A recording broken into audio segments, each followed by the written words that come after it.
Alright guys, as you can see, this is the graph, and these are the things that I would like to go over regarding all of the different coverages from double high safety look and single high safety look. We have a video on spot drop coverage, pretty much taking out everything. We have a video on cover 2 man with strengths and the rules and logic in the coverage taken care of. In this video we'll deal with the weaknesses of cover 2 man. Okay.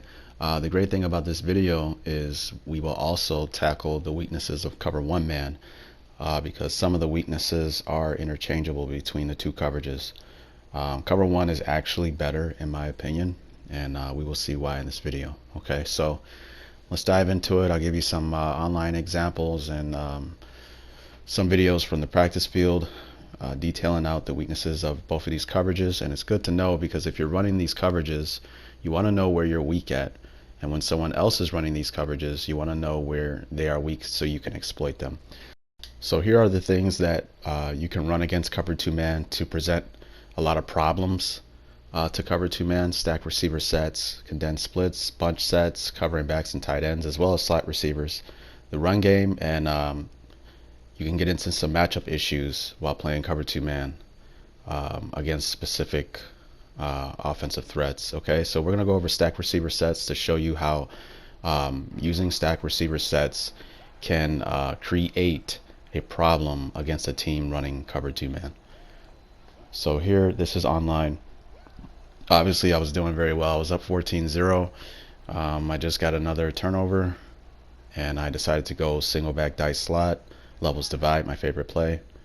And right here, obviously, you know, I run a no huddle offense and I thrive off pre-snap reading.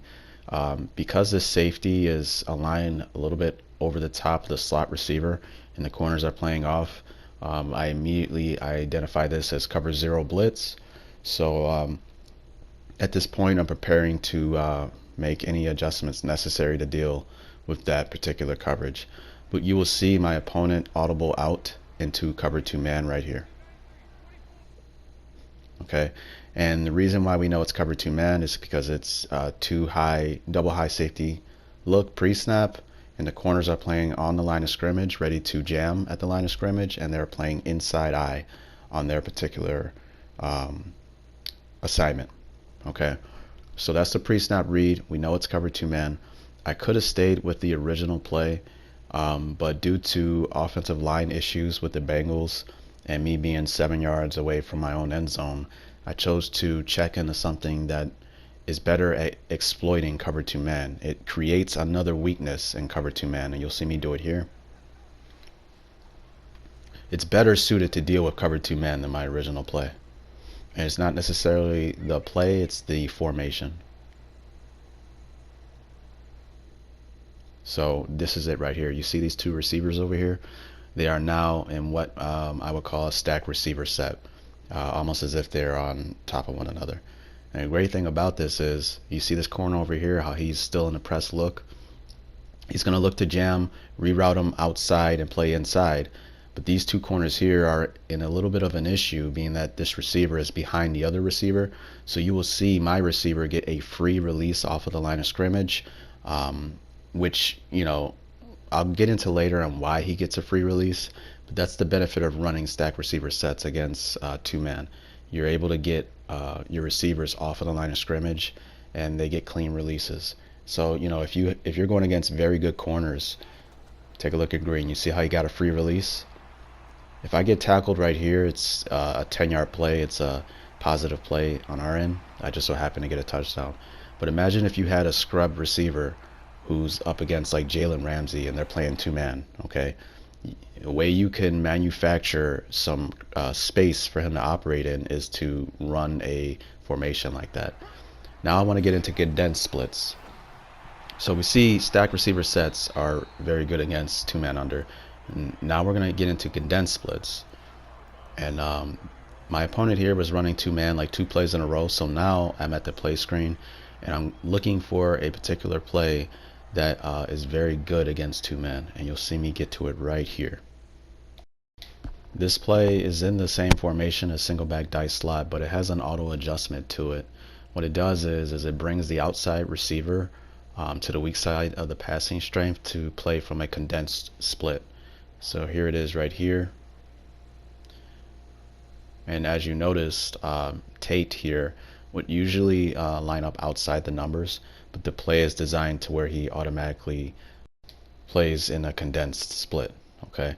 Now I want you to pay attention to something. The defense is in two-man under, and the two corners on this side are playing their traditional responsibilities, and they're aligned properly, right? They're playing inside eye.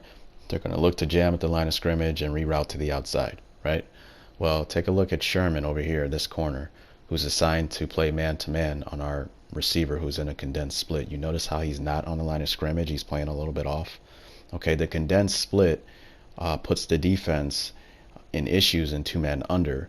They automatically check into playing a little bit off.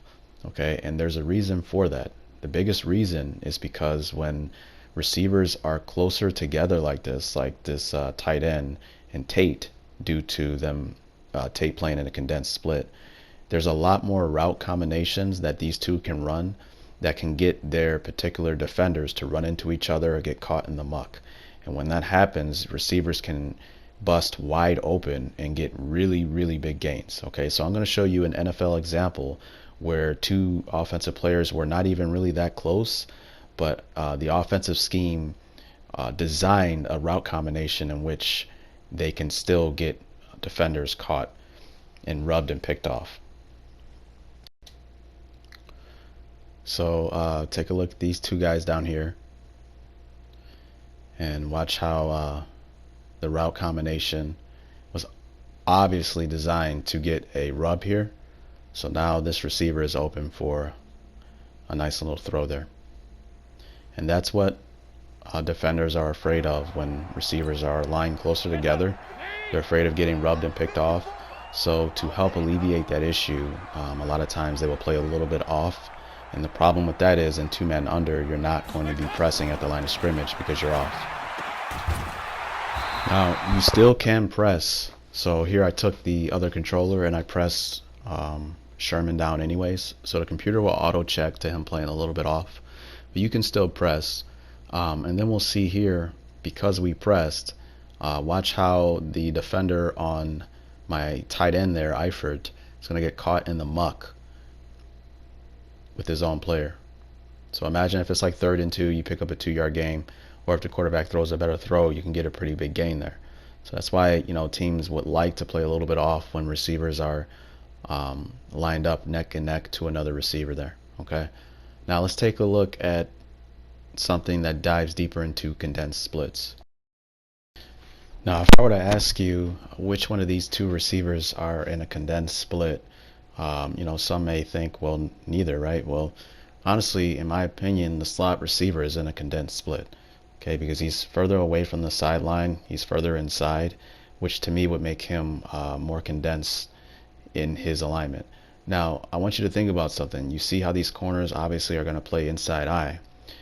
Think about this receiver here if he were to run a 10-yard out. Obviously, due to the alignment of the corner and his post-snap responsibilities, naturally he's going to give up some space to the outside, so that deep out will be easier for this receiver to run than it would be for him to run a 10-yard in, because the corner is going to be far more aggressive on inside breaking routes. The problem is, due to his alignment further outside of the numbers, he doesn't have a lot of space to run that 10-yard out, okay, which I'm going to show you in a couple of examples. But if you take a look at the slot receiver, if he were to run a 10-yard out, he would have a lot more space to run that route. It would be a lot more, it would be a bigger window for the quarterback to fit the ball in, okay? And this is the issue. Again, it's a condensed split from this particular receiver, and it poses a problem against two-man under. And we're going to dive a little bit deeper into the multiple issues a condensed split can cause a defense in two-man under. So here we're going to have the slot receiver run that 10-yard out, and right about here is where I press the button to get ready to throw the ball. And take a look at where he catches this ball, about maybe 2 yards away from the sideline. Now think, what if I would have released the ball at the same time to that outside receiver had he have been running a 10-yard out? So we're going to show that example here. And you will see, being that he's further outside of the numbers, and we throw the ball at the same time within the route, it's just not enough space for this ball to be fit in there. So if you're just a little bit late throwing this ball, like I am here, this is where I press the button to throw the ball.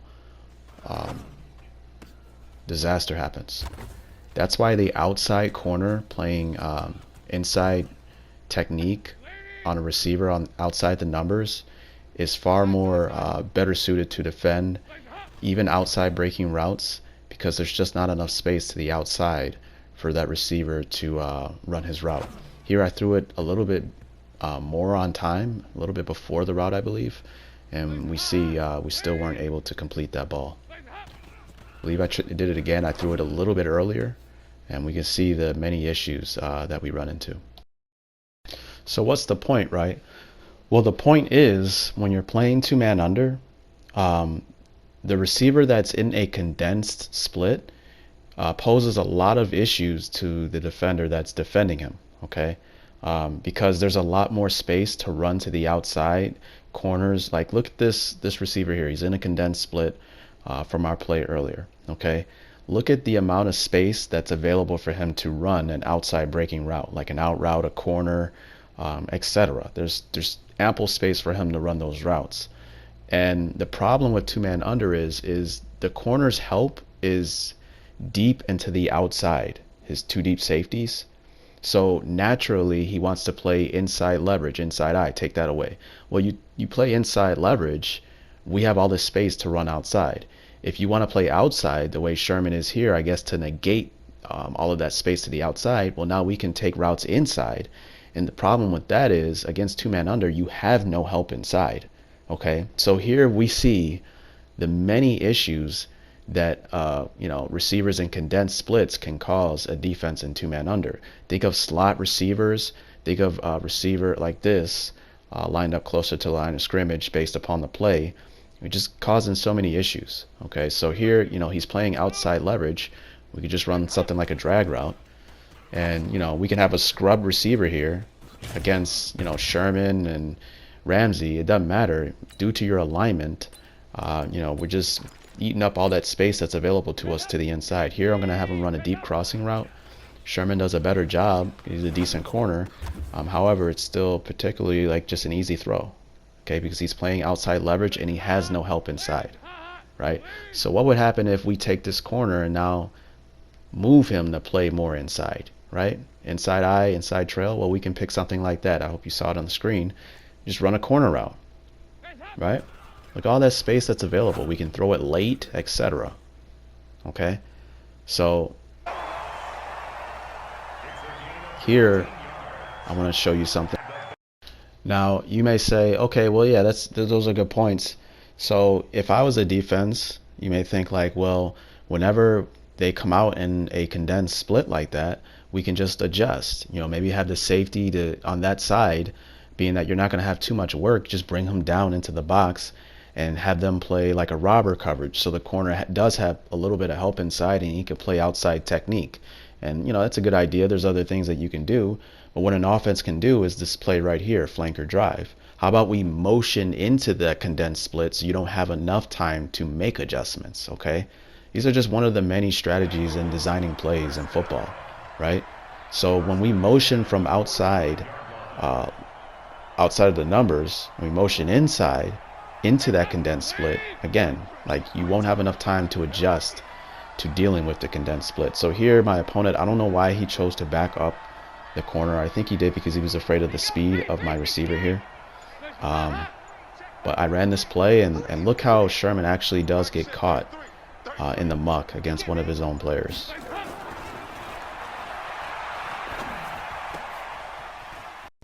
Now, I don't know, what adjustments he made there, because the defense was pretty bad, but it wouldn't have mattered due to the fact that, the corner would have been outside, playing outside leverage against a receiver, taking a condensed split and going inside.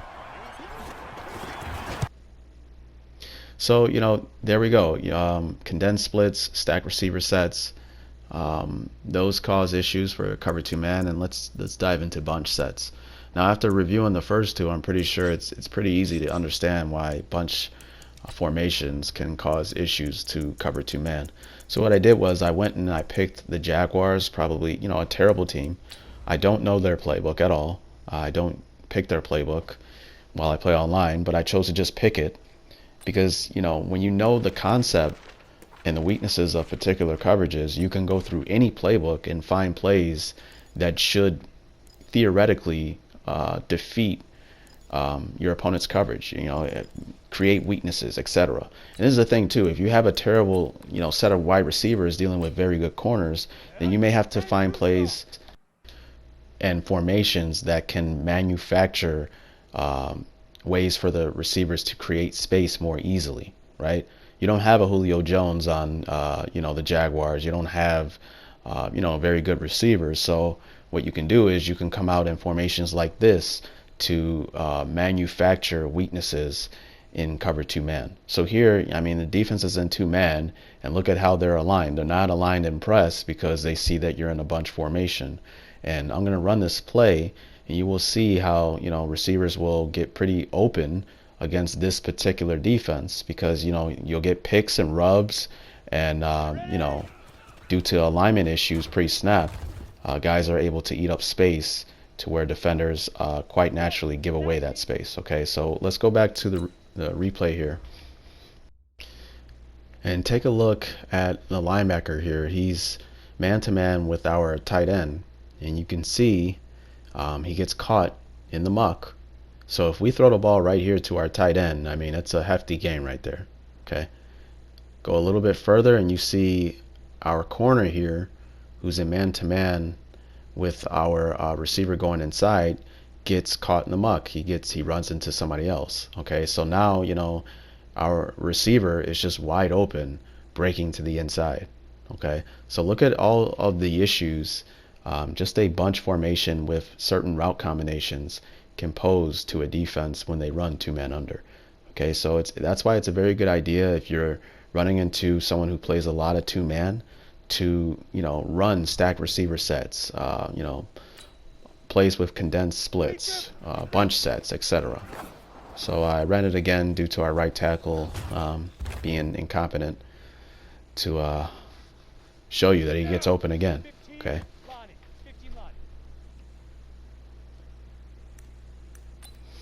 So let's go and find something else. Again, I'm not real familiar with this playbook. There we go, bunch tight end, shotgun. And I'm not going to stop it, but I mean, you can see nickel two man. Again, no press, clean release. And, you know, look at all the issues we cause. One, they're all in condensed splits, and two, they're bunched up. Okay, so, you know, there we go. Bunch sets can, you know, create a lot of issues for cover two men. Now let's get into covering backs and tight ends, and I would like to add slot receivers to that. Now take a look at this running back. I don't think a lot of coaches and you know, big time football players and coaches would use the verbiage condensed split when it comes to running backs, but I mean, I'm just going to go ahead and use it. To me, this running back is in a condensed split. Okay, and what I mean by that is, look how far away he is from the sidelines, right? From either sideline. So if he chose to come out of the backfield and were to run a route to the passing strength of the formation, look at all the space that's available for him to eat up. Now, if he would have chose to come out and go to the weak side of the passing strength of the formation post-snap, it would turn into the passing strength post-snap if he were to go that way. But if he were to come out of the backfield and go right, he would have pretty much the same amount of space. He's not restricted in going left. Like if he were to come out of the backfield and go towards these two receivers here, he's not restricted by the sidelines because the sidelines are so far away. Basically what I'm getting at is this linebacker here, whoever's covering this back, is in a world of trouble when this back comes out of the backfield. That's because you can never be right? You have no help as this linebacker here. Your help is deep and to the sidelines over the top. Well, running backs aren't attacking those areas of the field almost ever, right? So they're attacking underneath, inside, and outside, right? So if you want to defend this side of the running back leverage wise. When I come out of the backfield, I can go the other way and vice versa. Okay, so here you're going to see the running back run like an arrow route, and he gets wide open. And this is my opponent. I believe he threw it a little bit late. So he's wide open right now. Threw it late, and he got hit. I mean, that's a 7-8 yard gain every single time. Okay. And the same reasoning why it's very hard to defend running backs in two-man under, due to them being able to take outside, inside, whatever they want, due to them having more space either way, is the same reason why defending slot receivers are very difficult to do in two-man under as well. Okay, which is why I added it here. So let's go ahead and dive into the running game and show you how the running game poses issues for teams running two-man under. So two-man under, the issue with two-man under when it comes to the run game is the fact that you have two deep safeties who are not involved into the run fit at all. They don't have a run gap responsibility, so to speak.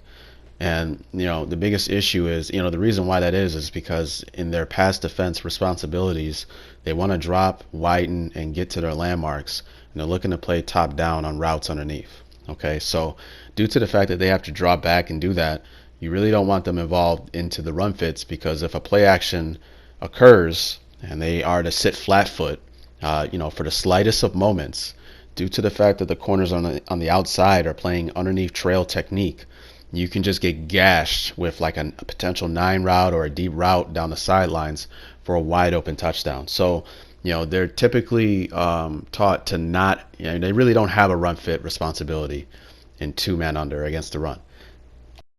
So, I mean, with that said, I mean, look at the box here. I mean, there's 6 defenders, and we have 6 blockers on this particular play. So if everyone does a decent job up front, I mean, we can get our running back through the second level into the third level in a lot of cases, and we can pick up big yardage, right? So, I mean, this is a trap run play. The blocking assignments are a little bit different than like a zone running play, but even some of the zone running plays, I mean, think about it. You may think that it's 6-on-6 blocking up front, but it's really not. In the offense's favor really comes to the double down blocks, right? Where you're getting double teams on the defensive tackle for as long as you can, and then the offensive lineman, one of them peels off to the second level defender. So to me, that's more like a 8-on-6 type of deal. Okay, it's only when you got defensive linemen pressuring the gaps a little bit sooner that the offensive linemen aren't awarded the ability to double team for a very long time. So in two-man under, I mean, you're going to get double teams a lot up front. Your running back's going to be able to get gashes of 6, 7, 8 yards a clip in a lot of ways if you just remain patient and keep running. So on this particular play, I believe someone lost the battle up front. Okay, so I mean, that's just one out of, I think I ran it 5 times, and the other 4 times you're picking up 10, 12 yards a clip. So I mean, that's why some teams they run two-man under on like 3rd and 13, right? 3rd and 12, 3rd and 9, where they feel like the other team isn't going to run the ball, and they can really play to the strengths of cover 2-man. So on the flip side of that coin, if you have a dominant front 7, where you think you can win a lot of one-on-one battles up front, okay, then maybe you can get away with running two-man under against a team that runs it a little bit more, okay? But the run game is an issue against cover 2-man. Now, lastly, I want to get into matchup issues. Here I have the Atlanta Falcons, and what I did was I put Julio Jones in the slot, okay? And we're going to see how much of a problem this is, because for one, the slot would, to me, qualify as a condensed split. So you're already at a disadvantage trying to cover him. And look at what he does to this corner, right? Being that you're in the slot, there's ample space to the outside for him to work because you're playing inside leverage. If you decide to play outside leverage, he can, destroy you inside and you have no help. I mean, a slot receiver has a lot of opportunities against cover 2-man. So when you put someone who's, elite in that position, as you can see, I mean, we can just punish the opposing team, okay? So here on replay, I mean, look at how he just like manhandles this guy like a child, right? I mean, he just throws his hand out of the way. And he's beat right here. I mean, it's just he's beat. I mean, he's open. We could rip it right there. But in Madden, you don't know how the animation goes. You know, they might relegate this to you throwing early, so they make the ball incomplete or whatever. I mean, Madden's just bad in so many ways. But I'm not going to get into that. But he's open. And we see the issue here. I mean, the safety is playing his responsibility. You would like him to play a little bit top, a little bit down on the route a little bit sooner. But I mean, in the long run here, I mean, this is just a losing battle against a elite receiver, and he's attacking the weakness of the defense. He's already in the slot, which is a weakness against cover two man, and then he's exploiting the middle of the field. But I mean, I think I ran it again here, and I did. But I had him run a wide variety of routes here, and you'll see me do it. There's a slant, wide open. I mean, how do you defend that? You can't. I mean, you play inside leverage, the outside is wide open. You play outside leverage. I mean, look how you just destroyed him off the line. Look all the space he has outside. I mean, it's in a lot of cases, I hate to say don't ever play this specific coverage against this specific defense and that sort of thing. I never like to say it because I like to say that you can make adjustments. But in this scenario where you have a guy, who's putting like his elite receiver in the best position possible against your defense, you would never want to run two-man under against a team with an elite receiver on the slot. Because he would just torture you, right? Now, if he was on the outside, it would be a little bit easier because there's less space for him to work with outside while you're playing inside leverage. But at the end of the day, I mean, he would still punish you outside, okay? So look at, I mean, he's wide open again. So we ran a wide variety of routes, out routes, slants, drags. Here I even motioned the running back inside, had him run something inside, and we can see he's open. Okay, that can be another matchup issue. So, I mean, that's all of cover two man. But then I threw cover one man on the other side, and there you see that cover one man shares some of the same weaknesses like stack receiver sets, bunch sets, and you can get into some matchup issues as well.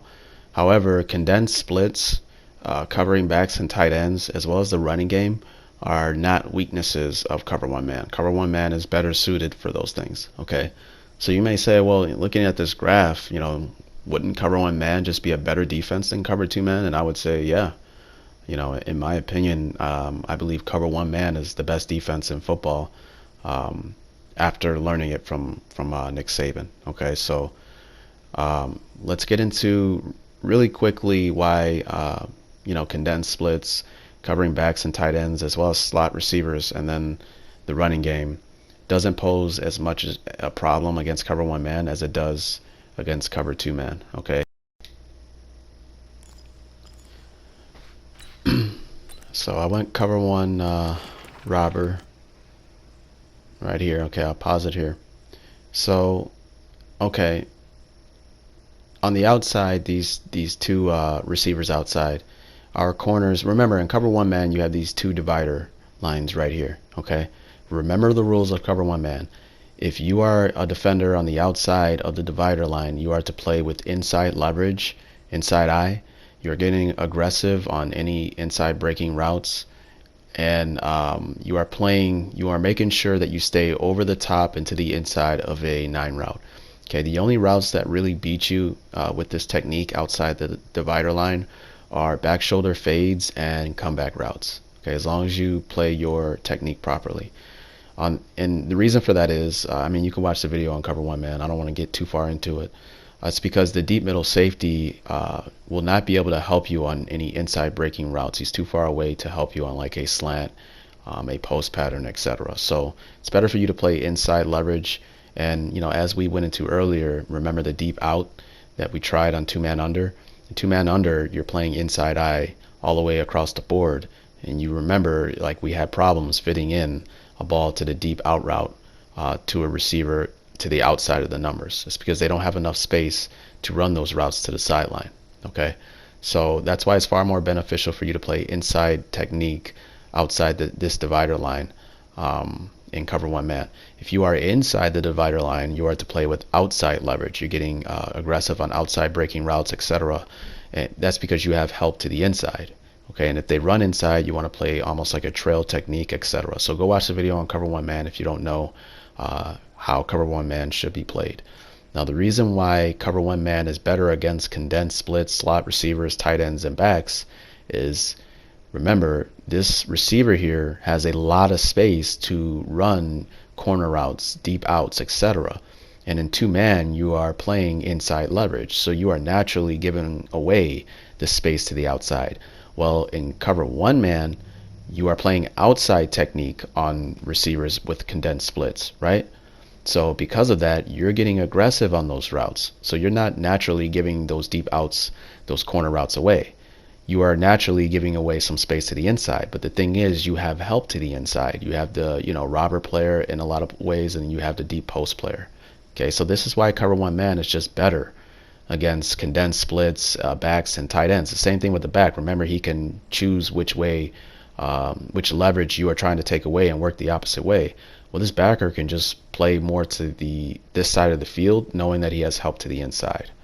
Okay, so I mean, that's the benefits of cover one man. Cover one man is just better in a lot of ways because, to me, it doesn't have as many weaknesses. It's also better in the run game because your other safety, who's not the deep middle safety, can play in the run fit, so you can have 9 in the box.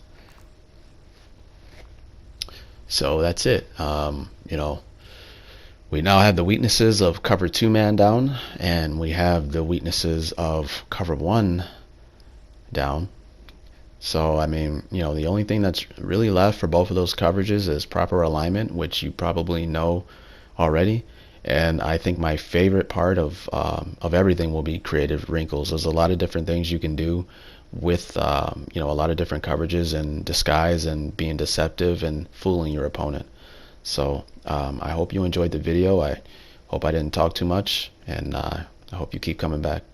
Peace.